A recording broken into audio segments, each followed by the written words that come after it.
Impression is that I thought they were children, because my mind wouldn't accept what I was seeing. I thought they were children in snowsuits. Larry Warren says he's willing to risk ridicule to tell about his encounter with what he says appeared to be alien beings. Larry Warren is today a sales representative for a medical company living and working in a typical suburban community. But a little over 4 years ago, as an enlisted man in the U.S. Air Force, he claims he had a most untypical experience when he came face to face with something he admits he has trouble describing. Warren was assigned to security at the Bentwaters Woodbridge Air Force Base complex in England. He says he was a witness to the second of 2 UFO encounters on succeeding days in the forest separating the 2 bases. And CNN has found, except for Warren's description of the alien beings, others who were there who have given strikingly similar accounts of the UFOs.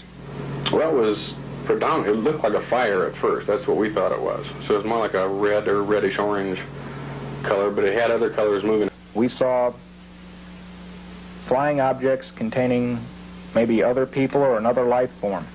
There were a number of different phenomena seen.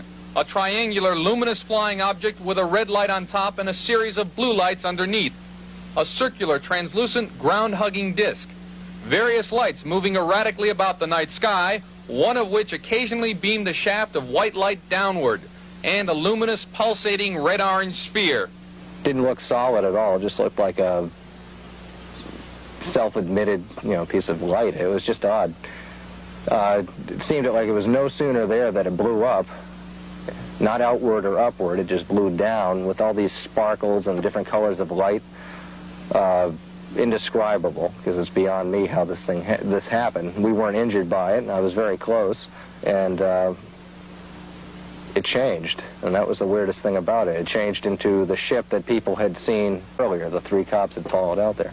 Warren's description of the transformed object appears to match what 3 airmen reportedly saw at the same location the night before. But Warren's story takes an even stranger twist. At that point, we saw people, or whatever you want to call them, coming out. They didn't come out. There were no doors or anything on this ship. These things moved out. There were 3 of them, and they were covered with, they had light around them. And they came out, they stood there, and they actually floated to make it more complicated. Beings, exactly. No threatening motions were made at us by them. They didn't communicate with me at all. Our base commander was there. Who was the base commander? Lieutenant Colonel Gordon Williams. The official Air Force response is that Williams, now a general, did not witness the alleged incident. CNN has contacted 2 airmen who Warren says were present that night. Both say that something happened, but neither confirm nor deny Warren's story. A non-commissioned officer who helped conduct a subsequent investigation of one of the reported landing sites says his superiors seem to have little interest in pursuing it.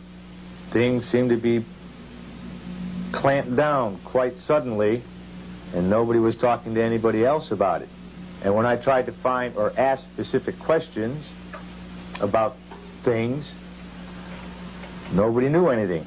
Larry Fawcett is a full-time police detective. He is also the co-author of a book which uses government documents to support its argument that there has been an official cover-up of the UFO experience. He says military personnel have good reason to be reluctant to talk about their experiences.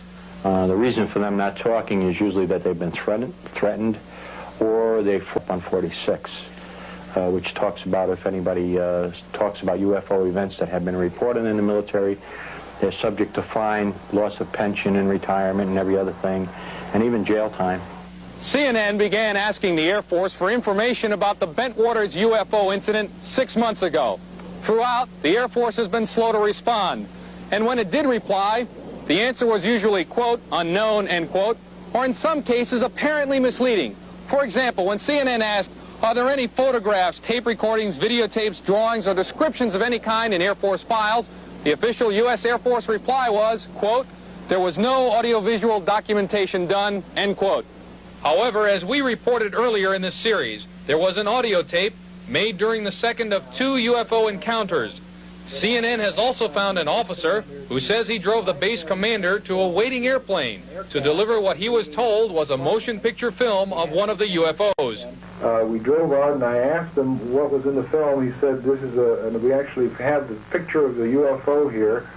And he got off the Jeep, went to the aircraft, handed the film to the pilot, the canopy closed and the aircraft took off. I asked him where it was headed and he said, Germany. Larry Fawcett says he thinks the Air Force could be involved in a cover-up. Number one, they've been telling the public for 30 years there's no such thing as UFOs. How can they reverse themselves now and say there is, and they've been lying and covering it up? If it is a cover-up, then the American public may never know what those airmen saw at Bentwaters in 1980.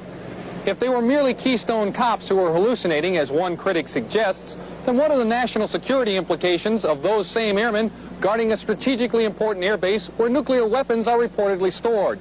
If they weren't hallucinating, then what are the implications of what they actually did see?